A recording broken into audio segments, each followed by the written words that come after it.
ধাৰাবাহিকখনটো চলি আছে অদম্য যাত্ৰা। অসমবাসী ৰাইজে বহুত সঁহাৰি দিছে। মোৰ লাগিছে এখন ধুনীয়া ধাৰাবাহিক অসমবাসী ৰাইজৰ কাৰণে আকৌ এবাৰ দিব পাৰিছো।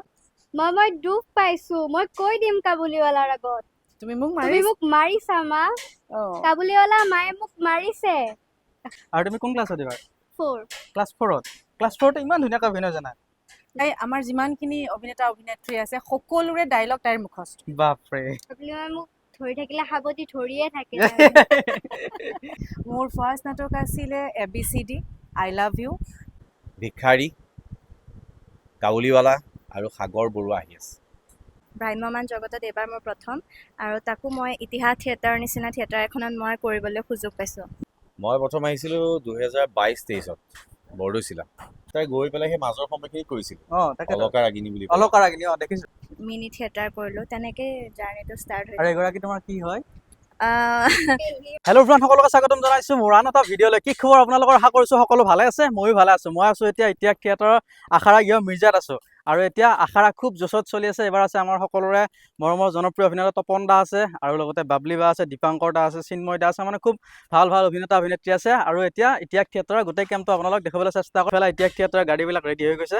চাওক, এয়া গাড়ী ৰেডি, আৰু ইফালে মঞ্চ ৰেডি হৈছে। অলমষ্ট মানে অলপ আগবাঢ়ি আছে চাগে। 2 এদিনতে মঞ্চত উঠিব নাটকবোৰ।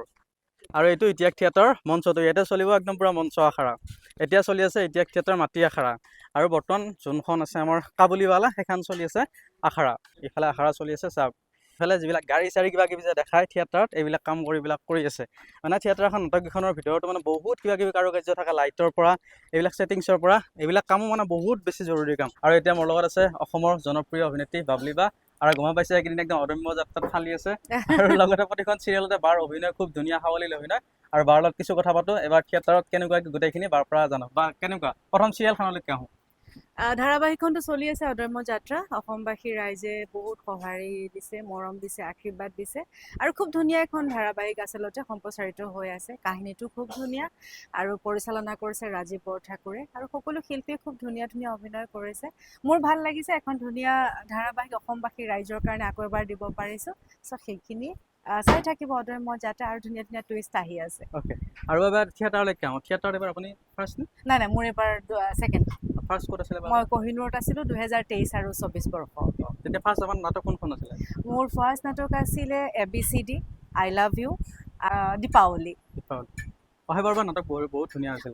ABCD নাটকখন আমাৰ খুব কৃষ্ণমণি ধুনীয়া। দা আছিলে। কৃষ্ণমণি দা আছিলে। ABCD নাটকখন খুব ধুনীয়া হৈছিলে। সেইখন নাটককো কোহিনুৰ থিয়েটাৰত 3খন নাটকেই খুব ধুনীয়া, কিন্তু কাহিনী হিচাপত ABCD নাটকখন খুব ধুনীয়া, আৰু অসমবাসী ৰাইজে বিপুল সঁহাৰি পাইছিল। আৰু এইবাৰ নাটককেইখনৰ বিষয়ে অলপমান জানিব। এইবাৰ নাটককেইখনতো ক'বই নালাগে। ইতিহাস থিয়েটাৰৰ নাটক সদায় খুব ভাল, প্ৰডাকশ্যনৰ ফালৰ পৰা খুব ভাল থাকে। গতিকে এইবাৰ 3খন নাটকেই খুব ধুনীয়া, আৰু এগৰাকী খুব বলিষ্ঠ অভিনেতাৰ লগত অভিনয় কৰিবলৈ পাম এই বছৰত। 2026 আৰু 27 বৰ্ষত আমাৰ সকলোৰে প্ৰিয়, অসমবাসী ৰাইজৰ প্ৰিয় এগৰাকী বলিষ্ঠ অভিনেতা তপন দাস ডাঙৰীয়া, তেওঁৰ লগত একেখন মঞ্চত উঠি অভিনয় কৰিবলৈ পাম। সেইটোৱে মোৰ কাৰণে বহুত ডাঙৰ কথা। আৰু লগতে 3খন নাটক, ভিক্ষাৰী, কাবুলিৱালা আৰু সাগৰ বৰুৱা আহি আছে। 3খন নাটকে অভিজিত ভট্টাচাৰ্যৰ খুব ধুনীয়া কাহিনী লৈ পেলাই আমি অসমবাসী ৰাইজৰ মাজলৈ আহিম। ৰিহাৰ্চেল চলি আছে খুব তুংগত, আৰু কাহিনী খুব ধুনীয়া। 3টা মেছেজ অসমবাসী ৰাইজে পাব। তপন দাক এবাৰ নতুন ৰূপত অসমবাসী ৰাইজে আকৌ এবাৰ দেখা পাব। গতিকে গোটেই ইতিহাসৰ যিটো অভিনয়ৰ টীম, যিসকল কলা কৌশলী আছে, খুবেই ভাল ভাল অভিনেতা অভিনেত্ৰী। গতিকে ভাল লাগিছে তেওঁলোকৰ লগত অভিনয় কৰিবলৈ পাই। মই আশা কৰিম 2026 আৰু 27 বৰ্ষ ইতিহাস থিয়েটাৰৰ ইতিহাস হিচাপে ৰখি যাব। কেমেৰাত কেতিয়া ফাৰ্ষ্ট কাম কৰিছিলে? কেমেৰাৰ ফাৰ্ষ্ট কাম কৰিছিলোঁ মই 2007 চনত। তেতিয়া VCDৰ কাম আছিলে। তো তেতিয়া মই এজ এ ছাইড ডান্সাৰ কাম কৰিছিলোঁ তাতে। ছাইড ডান্সাৰ হিচাপে শ্যামন বাহঁতৰ লগত গানবিলাক কৰিছিলোঁ। VCDৰ ছিজন আছিলে তেতিয়া খুব বেছি। তাৰপিছত লাহে লাহে মই এটা সৰু সুৰা ৰোল কৰিবলৈ ল'লোঁ। ৰামধেনু বুলি এখন চিনেমা ওলাইছিলে ৰবিদাৰ লগত। সেই গান এটাত ৰবিদাৰ লগত অকণমান ওলাবলৈ পালোঁ। তাৰ পিছৰে পৰা ক'ৰবাত নহয় ক'ৰবাত গতিটো অকণমান সলনি হৈ থাকিলে। 2010 চনৰ মানৰ পৰা মই কমপ্লিট ধাৰাবাহিকৰ মাজত সোমাই পৰিলোঁ, আৰু কণ্টিনিউ এতিয়া ধাৰাবাহিকবোৰ চলি আছে। আৰু বাকী বা ঘৰ ক'ত আপোনাৰ? মোৰ অৰিজিন ঘৰ মই নগাঁও কামপুৰত, আৰু কামপুৰৰ পৰা 7 কিলোমিটাৰ যাব লাগে। বাহাকাবাৰী বুলি মোৰ এখন ধুনীয়া গাঁও, তাতে মোৰ জন্ম। আৰু বা অভিনয় আপুনি শিকিছিল নে আপুনি এনেকুৱা চাই চাই পাৰা হৈছে? অভিনয় তেনেকে শিকাকে ক'তো শিকা নাই, কিন্তু সৰুৰে পৰা খুব আগ্ৰহ আছিলে অভিনয় কৰা, নাচা কৰা এইবিলাকত। তো ক'ৰবাত নহয় ক'ৰবাত পৰিয়ালৰো এটা থাকে যে ঘৰখন যদি সাংস্কৃতিক লাইনত অকণমান সেইটো লাইনেৰে যোৱা যায় তেতিয়াহ'লে ল'ৰা ছোৱালীও সেনেকুৱা লাইনতে যায় বুলি কয় যে। চ' মোৰ ঘৰখনতো অকণমান এই পৰিৱেশটো আছিলে। মোৰ বাইদেৱে খুব ভাল গান গাইছিলে, এজনী বাইদেৱে খুব ভাল কবিতা আবৃত্তি কৰিছিলে। চ' মোৰ ঘৰখনত তেনেকুৱা এটা পৰিৱেশতে মই ডাঙৰ হোৱা, আৰু ময়ো সৰুতে খুব নাচিছিলোঁ। চ' লাহে লাহে অভিনয়লৈ আহিলোঁ। তো তেনেকেই মোৰ অভিনয় যাত্ৰা আৰম্ভ। কোনখন মানে আপোনালোকৰ নাটক কমপ্লিট হ'ল মাটি আখৰা? আমাৰ নাটক কমপ্লিট হ'ল এতিয়ালৈকে ভিখাৰী আৰু কাবুলীৱালা। আমাৰ দুইখন নাটকে আমাৰ এতিয়ালৈকে ইতিমধ্যে শেষ হৈছে, আৰু আজিৰ পৰা আমি আকৌ সাগৰ বৰুৱা আহি আছে আৰম্ভ কৰিম। ভিখাৰী আৰু কাবুলীৱালা নাটকখন খুব ধুনীয়া দুখন নাটক এতিয়ালৈকে কৰাত, আৰু সাগৰ বৰুৱাখন আজি আহি আছে, সেইখন আমি কৰিম আজি গম পাম সেইখন কেনেকুৱা হ'ব। ভিতৰত থাকিলে অকণমান বেলেগ হৈ যায়। থিয়েটাৰত যেতিয়া এগ্ৰিমেণ্ট কৰা হয় তেতিয়া চিৰিয়েলৰ কাম কৰিব পৰা নাযায়, কাৰণ ইয়াতে ৰিহাৰ্চেল থাকে, আকৌ আমি জাৰ্ণি কৰিব লগা হয়তো। তো সেইকাৰণে কেমেৰাৰ কাম কৰিবলৈ সুবিধাজনক নহয়। কিন্তু যদি কিছুমান ধৰা ইমাৰ্জেঞ্চি কাম থাকিলে দিনটোৰ কাৰণে কেতিয়াবা কৰিব পৰা যায়, আকৌ সন্ধিয়া গৈতো পেণ্ডেল থিয়েটাৰ কৰিবই লাগিব। গতিকে ইমান সম্ভৱ নহয় মানে থিয়েটাৰ আৰু কেমেৰা দুইটা লাইন একেলগে মিলোৱাটো। গতিকে চিৰিয়েল শেষ কৰি পেলাই থিয়েটাৰলৈ আহিছোঁ, থিয়েটাৰ শেষ কৰি আকৌ চিৰিয়েললৈ যাম। কাবুলীৱালাৰ একেবাৰে অকণমানি মাইনাগৰাকী। বাকী কি খবৰ তোমাৰ? ভাল।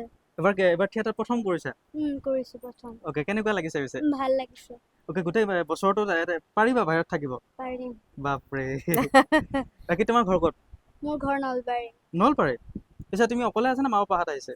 আছে, ৰুমত আছে, মই ইয়াতে অকলে। মা পাপাহঁতে অভিনয় কৰে নেকি ইয়াতে? নাই, নকৰে। অ'কে, তুমি পাৰিবানে গোটেই বছৰটো এনেকৈ ঘূৰি ফুৰিবৰ কাৰণে? পাৰিম। বাকী তোমাৰ এটা কাৰ লগত বেছি ফ্ৰেণ্ডশ্বিপ হৈছে যেতিয়া তুমি ইয়াতে আছা? আমাৰ বাৰ লগত হৈছে নে ফ্ৰেণ্ডশ্বিপ বেছিকে? দেখিছোঁ তোমাৰ লগত বেছি ফ্ৰেণ্ডশ্বিপ দেখিছোঁ, কিবা কিবি খোৱা খৰি কৰি আছা দুটাই। আৰু বাকী এবাৰ প্ৰথম তুমি এবাৰে কৰিছা থিয়েটাৰত? অ'কে, তোমাৰ নামটো কি? নমস্কাৰ, মোৰ নাম জেনেলিয়া ৰাজবংশী। অ'কে, আৰু তোমাৰ মা পাপাৰ নাম কি? মাৰ নাম মনালিছা চৌধুৰী আৰু দেউতাৰ নাম ৰতন ৰাজ। তেওঁলোকে মানে অভিনয় তুমি ক'ৰবাত শিকিছিলানে নে এবাৰে তুমি ফাৰ্ষ্ট শিকিছোঁ। শিকিছা? ক'ত শিকিছা তুমি অভিনয়? সমন্বয় নাট্য বিদ্যালয় নলবাৰী। অ'কে, এবাৰ পিছে কেনেকৈ তোমাক মানে কল কৰিলে হেৰিৰ পৰা, এতিয়া থিয়েটাৰৰ পৰা কল কৰোঁতে কি বুলি কৈছে তোমাক? মোৰ তেতিয়া ৰিহাৰ্চেল চলি আছিলে এখন নাটকৰ। ইয়াৰে সাংবাদিক এজন গৈছিল চাবলৈ, তাৰপিছত মোক তেনেকৈ ভিডিঅ' পঠাইছে অভিজিত ছাৰৰ তাত। তাৰপিছত মোৰ অভিনয় চাই পেলাই চিলেক্ট কৰি লৈছে।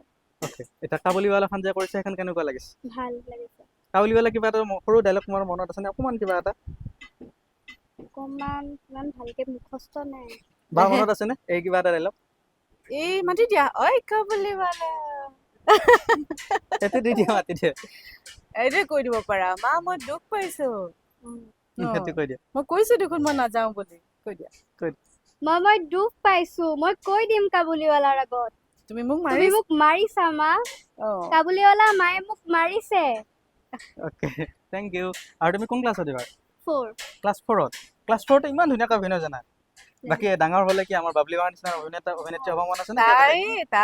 তাইৰ এটা ভাল কথা মই কৈ দিওঁ, তাইৰ স্মৃতি শক্তি ইমান বেছি মানে ভাল।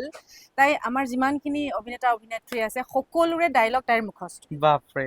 মানে মই সেইদিনা কিবা কাৰণত গুৱাহাটী যাব লগা হ'ল, বাকী যিখিনি আছিলে তেওঁলোকে অভিনেতা অভিনেত্ৰীয়ে ৰিহাৰ্চেল কৰি আছে।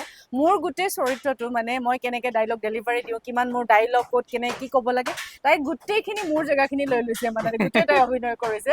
গতিকে তাই খুব ভাল অভিনেত্ৰী এজনীগৰাকী হ'ব যেন লাগিছে আৰু আমাৰ। ইমান অকণমানিতে। আৰু বাকী কিবা খোৱা বস্তু লৈ আহিছিলা? কি খোৱা বস্তু লৈ আহিছিলা? তুমি চবকে যে বিলাই আছিলা? তিয়হ আৰু নাচপতি। এই বাবা, চবকে বিলাই আছে তিয়হ নাচ। আৰু বাকী বাবলি বাই কেনেকৈ মাতে তোমাক? বাবলি বাই আহিকে তোমাক কি মানে কেনেকুৱাকৈ ধৰণে মাতে বাবলি বাই আহি? বাবলি বাই মোক ধৰি থাকিলে সাৱটি ধৰিয়ে থাকে। হয় নেকি? তাৰপিছত বাকী তোমাৰ এতিয়া স্কুল মানে এতিয়া? স্কুলৰ মই এক্সাম দিম আৰু কেতিয়াবা যাম মোৰ নাটক নাথাকিলে। অ'কে, আৰু বাকী তুমি এতিয়া অসমবাসী ৰাইজক কি ক'বা মানে তোমাৰ অভিনয় চাব আহিবৰ কাৰণে ৰাইজক কি বুলি ক'বা? মোক কাবুলীৱালা নাটকখনত এটা বেলেগ ৰূপত দেখিবলৈ পাব। সকলোৱে যাতে মোক আমাৰ ইতিহাস থিয়েটাৰৰ প্ৰেক্ষাগৃহলৈ মোক যাতে আমাৰ নাটক চাবলৈ আহে। আৰু বাকী মোক যাতে আশীৰ্বাদটো দিবই বাৰু, ইমান অকণমান ইমান কিউট। ইয়াৰ আগত তুমি কি কৰিছিলা অভিনয়? ক'ত কৰিছিলা মানে? মই চিলড্ৰেন ড্ৰামা কৰিছোঁ, নাট্য মন্দিৰত কৰিছোঁ, দুলীয়াজানত কৰিছোঁ, নগাঁৱত কৰিছোঁ, তেনেকৈ কৰিছোঁ। আৰু তুমি ভাল নাচা চাগে ন? নাচিব পাৰো। নাচিব পাৰা কণমানি মাইনাজনীকো আশীৰ্বাদ কৰিব আৰু খুব ধুনীয়াকৈ এবাৰ অভিনয় কৰিছে আৰু প্ৰথমবাৰ ইমান মানে ক্লাছ 4তে ইমান টেলেণ্ট মানে আচৰিত আপোনালোকে চাব আহিব আহিলে আৰু গোটেই মেইন বস্তুখিনি যেতিয়া এতিয়া নাটক ষ্টাৰ্ট কৰিছে যেতিয়ালৈকে একদম পুৰা পৰিপক্ক হৈ উঠিব মঞ্চত উঠিব তেতিয়া আপোনালোকে আহিব একদম কণমানি মাইনাজনীৰ নাটক চাবলৈ পাব একদম খুব ধুনীয়া এটা এনাৰ্জেটিক অকণমানি মাইনা তথাপি কথাবিলাক ইমান ধুনীয়া ইমান স্মাৰ্ট মানে সঁচাকৈ বহুত বেছি ভাল লাগিছে ইমান ধুনীয়া এই অভিনয় মানে চালোঁ অলপ সময় ৰিহাৰ্চেল মই ভিডিঅ' কৰা নাই বাৰু ৰিহাৰ্চেলৰ মই নকৰোঁ তেনেকৈ বাট চাইছোঁ ভাল লাগিছে মানে ইমান ধুনীয়া ডাইলগ ডেলিভাৰী আৰু বাবলিবাকো লগ পাই ভাল লাগিলে বাৰু থেংক ইউ ছ' মাছ আৰু দুগৰাকীলৈ লগ পাই ভাল লাগিলে এইকেইদিন আৰু তোমাৰ মাতো নাযায় তাতে সদায় নাই এইখিনি পিছত এগৰাকী মা হ'ব আৰু তেনেকুৱাকে থাকিব গোটেই পৰিয়ালটোৱে আমাৰ মৰম খুব কৰি থাকে ন? ধুনীয়া গোটেই ইতিহাসৰ পৰিয়ালটোৱে মৰম কৰে আৰু আমি ফেমিলি নিচিনাকে যিহেতু থাকিম 9টা মাহ একেলগে পাৰ কৰিম গতিকে তেনেকুৱা একো অসুবিধা নহয় আচলতে থাকিব সকলো একেলগে ন থাকিম আমি আৰু এটা কথা এটা সুধিছোঁ মানে আপুনি যেতিয়া মঞ্চত কৰে আৰু কেমেৰাত কৰে কেমেৰাত হয়তো কাট কৰিব পাৰে কিন্তু মঞ্চত কৰিলে মানে অলপ ডিফাৰেঞ্চটো কেনেকুৱা মানে অলপমান কৈ দিয়ক বাৰু। মঞ্চ আৰু কেমেৰাৰ সম্পূৰ্ণ পৃথক এইটো মানে মঞ্চৰ ৰিজাল্টটো তুমি ইনষ্টেণ্ট পোৱা আৰু কেমেৰা কি হয় আমি দৰ্শকৰ ওচৰলৈ আমি যাব লাগে বা আমি কেতিয়াবা জেগালৈ যেতিয়া ফুৰিবলৈ যেতিয়া যাওঁ তেতিয়া দৰ্শকে আপোনাৰ ধাৰাবাহিকখন ভাল লাগিছে যে আজি যেনেকৈ তুমি আহি পেলাই ক'লা বা ধাৰাবাহিকখন চাই আছো কিন্তু মঞ্চত কি হয় অভিনয় কৰাৰ লগে লগে নাটকখন শেষ হোৱাৰ লগে লগে ৰাইজে গৈ পেলাই আমাক সেই কয় নাটক ভাল হৈছে বা আপোনাৰ অভিনয় ভাল হৈছে বা চৰিত্ৰটো খুব ধুনীয়া হৈছে কিন্তু কাটকুটটো নাই কেমেৰা বুলিলে ঠিক আছে ৰিটেক ল'ব পাৰি মঞ্চততো নোৱাৰোঁ যি কৰিব লাগিব এবাৰতে কৰিব লাগিব গতিকে মই ভাবোঁ কেমেৰা আৰু মঞ্চৰ অভিনয় সম্পূৰ্ণ পৃথক আৰু মঞ্চৰ অভিনয় অলপমান টাফ ইমান ইজি নহয় অ'কে বাৰু বহুত বেছি ভাল লাগিলে আখৰা গৃহত এতিয়া মোৰ লগত আছে এফালে আছে মোৰ লগত আছে আমাৰ দীপাংকৰ দা ইফালে মোৰ লগত আছে নৱগত কস্তুৰী আৰু ইফালে মোৰ লগত আছে অকণমানি গৰাকী কি নাম আছিলে তোমাৰ জেনেলিয়া ৰাজবংশী জেনেলিয়া ডিচুজা ৰাজবংশী আৰু এতিয়া প্ৰথম আমাৰ দীপাংকৰ দাৰ লগত কথা পাতোঁ অকণমান দীপাংকৰ দা বাকী গোটেই নাটককেইখনৰ বিষয়ে অকণমান জানিব বিচাৰিছোঁ নাটক এতিয়া আমি বৰ্তমান আমাৰ যিখন ভিক্ষাৰী নাটক আছিলে আমাৰ এতিয়া বৰ্তমান ভিক্ষাৰী নাটকখনৰ আমাৰ মিউজিকৰ কাম শেষ হৈছে মঞ্চত আখৰা কৰিলোঁ হয়। মঞ্চত নহয় মানে আমি আখৰা কৰি আছোঁ গ্ৰাউণ্ডত শেষ হ'ল মিউজিক শেষ হ'ল মিউজিক কৰিছে খুব আমাৰ অসমৰ এজন ভাল মানে খুব নাম থকা মিউজিক ডিৰেক্টৰ অৰূপজ্যোতি বৰুৱা বহুত ভাল ভাল কাম কৰি থাকে খুব সুন্দৰ মিউজিক কৰিছে সেইখনৰ কাম আমাৰ কমপ্লিট হ'ল আমি মঞ্চত উঠিবলৈ বাকী আছে আৰু কাবুলীৱালা নাটকখন আমি শেষ কৰিছোঁ সেইখনৰ মিউজিকৰ কাম আমাৰ কাইলৈৰ পৰা আৰম্ভ হ'ব আৰু এখন নাটক আছে আমাৰ সাগৰ বৰুৱা আহি আছে সেইখন আজি সন্ধিয়াৰ পৰা আমি ইয়াত গ্ৰাউণ্ডত আৰম্ভ কৰিম বাকী তিনিখন নাটকে অভিজিত ভট্টাচাৰ্য ছাৰৰ খুব সুন্দৰ নাটক দুখন নাটক এতিয়া কৰিছোঁ দুখন নাটক খুব সুন্দৰ নাটক বাকী আশা কৰোঁ যে আজি যিখন আহিব সাগৰ বৰুৱা সেইখন খুব ভালেই হ'ব আৰু টীমটো বহুত ভাল ষ্ট্ৰং টীম চবে মন দি পেলাই কাম কৰি আছে বহুত জ্যেষ্ঠ আছে অভিনেতা তপন দাস তেখেতৰ কথা ক'বলগীয়া কি আছে বেলেগকৈ চিন্ময় কটকী আছে কমেডিয়ান আমাৰ বহুত পুৰণা প্ৰণৱ শৰ্মা দা আছে বিপুল বৰা দা আছে পংকজ দা বাবলি বৰা জোনালী বা আছে কস্তুৰী আছে আমাৰ টিকলি আছে গোটেই টীমটো ষ্ট্ৰং চবে নিজে আৰু এটা পৰিয়ালৰ নিচিনাই কাম কৰি আছে তো ভাল লাগিব বছৰটো এতিয়া আৰম্ভ হৈছেহে লাহে লাহে মঞ্চত উঠাৰ পিছত আকৌ অলপ বেলেগ বেলেগ হৈ গৈ থাকে যে তো ভাল লাগিব ভাল হ'ব আৰু এটা প্ৰথম থিয়েটাৰ জাৰ্ণিটোৰ বিষয়ে জানিব কোন চনত আপুনি থিয়েটাৰ আৰম্ভ কৰিছিলে মই প্ৰথম আহিছিলোঁ 2022-23ত বৰদৈচিলা 22-23-24-25 তিনি বছৰ বৰদৈচিলাত থাকিলোঁ তাৰপিছত 25-26 থাকিলোঁ সূৰ্য আৰু এইবাৰ 26-27 ইতিহাস এতিয়া আৰু দাদা আপোনাৰ ধাৰাবাহিক এখন মাজতে চালোঁ খুব ভাল লাগিলে ধাৰাবাহিকত চাগে আপুনি কৰিছিলে নহয় ধাৰাবাহিক মই থিয়েটাৰ অহাৰ আগত কৰিছিলোঁ গৈ পেলাই সেই মাজৰ সময়খিনি কৰিছিলোঁ তাকে অলকা ৰাগিনী বুলি অলকা ৰাগিনী দেখিছোঁ আপুনি এই হেৰিৰ লগত ৰাগিনীৰ লগত কিবা এটা মই চাইছোঁ মই মাজতে চাই পেলাই মই দীপাংকৰ দা থিয়েটাৰত আছিলে হঠাৎ দেখিলোঁ মই নহয় এপ্ৰিলত শেষ হয় যে এপ্ৰিলৰ পৰা মে' জুন মাহ দুটা গেপ থাকে তো সেই দুটা মাহৰ মাজতে মিলাই পেলাই কৰা হৈছিলে আৰু তাৰপৰা ইয়ালৈ আহিবলগীয়া হ'ল কিমানতে কেৰেক্টাৰটো ষ্টপ হৈছে তাত আৰু এই মাজে মাজে কৰি থাকোঁ কিন্তু ভাই মনটো এটা বেলেগ তো ইয়াৰ মজাটো সুকীয়া অলপ এই কথা কি ক'ম এই একদম সাংঘাতিক তাৰমানে ইমান সৰুতে তাই ইমান স্মাৰ্ট তাই এতিয়া মুখৰ আগত মানে তাই প্ৰশংসা কৰিলে বেয়া হ'ব কথাটো কিন্তু তাই খুব ভাল তাই একদম এই বাবলিয়ে কৈছিলে মই শুনিছিলোঁ চবৰে ডাইলগ মুখস্থ আছে মই সূৰ্যত আছিলোঁ ন যোৱা বছৰ তাই হেনো কোনোবা জেগাত নাটক চাব গৈছিলে তো সেই বছৰ মোৰ ডাইলগত তাই মনত আছে হয় নেকি তাই মোক শুনাইছিলে নাই খুব ভাল তাই মানে খুব ভাল হ'ব আগলৈ এতিয়া যে এনেকৈ যি মন দি কৰি থাকে আৰু বাকী একো নাই আমি আছোঁ নহয় এইটো আৰু ভাল লাগিলে দীপাংকৰ আৰু কথা পাতিম এতিয়া মোৰ লগত আছে নৱাগত কস্তুৰী আৰু কস্তুৰীৰ পৰা কিছু কথা জানিব বিচাৰিছোঁ আৰু কস্তুৰী প্ৰথমে এবাৰ ভামিমনত আহিছে বাকী হয়। তোমাৰ জাৰ্নিটোৰ বিষয়ে জানো মই সৰুৰ পৰাই মই নাটক কৰিছোঁ তেনেকৈ কৰ্মশালাবোৰত সৰুতে নাটক কৰা তেনেকৈ মানে শিকা নাই কোনো এনেকুৱা কোনোবা ছাৰৰ ওচৰত গৈ তেনেকৈ শিকা নাই কিন্তু মই সৰুৰ পৰাই নাটক কৰিছোঁ কৰ্মশালাবোৰত নাটক কৰি কৰি সেইটোৰ প্ৰতি মানে ৰাপটো আহিলে অভিনয়ৰ প্ৰতি তাৰপাছত এনেকৈ সৰু সুৰাকৈ এইবোৰ শ্বৰ্ট ফিল্ম হওক বা চিৰিয়েলতো তেনেকৈ সৰু সুৰাকৈ কৰি তাৰপিছত মিনি থিয়েটাৰ কৰিলোঁ তেনেকৈ জাৰ্নিটো ষ্টাৰ্ট হৈছে আৰু বাকী এবাৰ মানে এবাৰ কেনেকুৱা লাগিছে ইমান ডাঙৰ এখন যিহেতুকে থিয়েটাৰ এইবাৰ মোৰ প্ৰথম হয় থিয়েটাৰত ভ্ৰাম্যমান জগতত এইবাৰ মোৰ প্ৰথম আৰু তাকো মই ইতিহাস থিয়েটাৰৰ নিচিনা থিয়েটাৰ এখনত মই কৰিবলৈ সুযোগ পাইছোঁ খুব বেছি ভাল লাগিছে আৰু ইয়াত যিমানবোৰ আৰ্টিষ্ট আছে গোটেইকেইজনেই খুব বেছি বলিষ্ঠ অভিনেতা বুলি ক'ব লাগিব তপন ছাৰ আছে চিন্ময় দা আছে গম পাইছে তেখেতসকলৰ পৰা শিকিব লগা বহুতখিনি আছে আৰু মই বহুতখিনি শিকিব পাৰিছোঁ ইয়াতে আগলৈও শিকি যাম আৰু নিজৰ ফালৰ পৰা চেষ্টা কৰিম যাতে গোটেইকেইখন নাটকতে মই ভাল কৰিব পাৰোঁ আৰু দৰ্শকে আশা কৰিছোঁ দৰ্শকে গোটেইকেইখন নাটক চাই খুব বেছি ভাল পাব যিহেতু ইমান ভাল ভাল অভিনেতা অভিনেত্ৰী আছে ইয়াতে গোটেইকেইজনে খুব বেছি ভাল হয় দৰ্শকে আহিব চাবলৈ ইতিহাস থিয়েটাৰ আৰু তোমাৰ ঘৰ ক'ত হয় মোৰ ঘৰ বিশ্বনাথ চাৰিআলি বিশ্বনাথ চাৰিআলি হয়।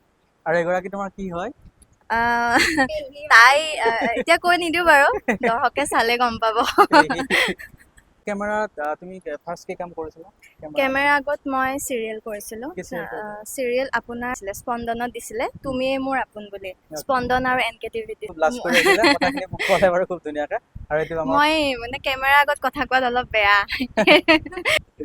বাকী ঘৰত মোৰ মা আৰু দেউতা আছে 3জন আমাৰ বৰ্তা বৰমা মাহী আছে আমি একেখন ঘৰতে থাকোঁ এটা কম্পাউণ্ডতে থাকোঁ মানে তো সেয়াই আমাৰ ফেমিলি চব আছে মোৰ ঘৰ যোৰহাট বালিগাঁও নপমুৱা বুলি কয় তাতেতো বানপানী হোৱা নাই চাগে এতিয়া তাতে ভাগ্য ভাল পানী হোৱা নাই মানে পথাৰ চথাৰবিলাকত হৈছে কিন্তু ঘৰৰ ফালে হোৱা নাই বাৰু আৰু বহুত বেছি ভাল লাগিলে দীপাংকৰ দা আপোনালোকৰ অলৰেডি আশাৰে খাই গৈছে তথাপিও ৰাখ থৈলোঁ বহাই পেলাই একো নাই দিয়া ঠিক আছে সকলো আহিব আমাৰ নাটক চাব 3খন খুব সুন্দৰ নাটক ভিক্ষাৰী কাউলীৱালা আৰু সাগৰ বৰুৱা আহি আছে আৰু ইফালে ইতিহাস থিয়েটাৰৰ গাড়ীবিলাক ৰেডি কৰিছে চাওক এখন ইতিহাস থিয়েটাৰৰ বাছ আৰু ইফালে মঞ্চ অলমষ্ট ৰেডি কৰিছে আৰু ইফালে কামবিলাক কৰি আছে ধুনীয়াকৈ হেল্ল' ফ্ৰেণ্ড মই আছোঁ এতিয়া ইতিহাস থিয়েটাৰৰ আশাৰ আগত ইফালে ধুনীয়া খানা বঢ়িয়া খানা এইটো চব্জি নেকি দাদা এইটো চব্জি এইটো ভাজি আৰু দালি তোমালোকৰ থিয়েটাৰতে কৰে ন আণ্টি অ'কে বাকী ইয়াতে মাংস লৈ আহিছে চিকেন লৈ আহিছে বঢ়িয়াকৈ খাব আৰু কি নাম তোমাৰ ৰশ্মি বৰা অ'কে বঢ়িয়া